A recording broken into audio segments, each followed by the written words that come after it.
Melissa Barrera starring in a horror comedy that is arguably the most heartwarming horror movie I've ever watched is something I did not know I needed this year. Your Monster is coming out to theaters on October 25th. I got a screener of this movie, and to be perfectly honest, as somebody who is not historically a fan of horror comedies, I was putting off watching it. Like, this literally was sitting in my email for 2 weeks before I found the time to watch it. And I am so pleasantly surprised with how much I adored this movie. So, Your Monster is about this girl named Laura, played by Melissa Barrera, and she gets this bad medical diagnosis, which causes her relationship to end. So, she's having a really difficult time in her life, and all of a sudden, she comes across this monster that lives in her closet. And the two of them form this unexpected bond. So, this movie is like a modern retelling of The Bride of Frankenstein, but in this version, the bride is actually into the monster. On the surface, this movie is funny, it's romantic, it's entertaining. Melissa is fucking hilarious in it. But underneath, when you really look at it, it also has a deeper message because it's all about like confronting your inner monster and your inner rage and learning to love and live with those dark emotions.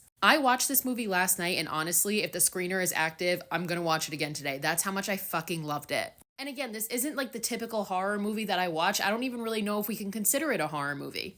At least not until the end. But it's cute. It's like an adorable movie. It's heartwarming. It's funny. It's unique and it's really charming. I actually am probably gonna go see this in the theater when it comes out just to see it on the big screen.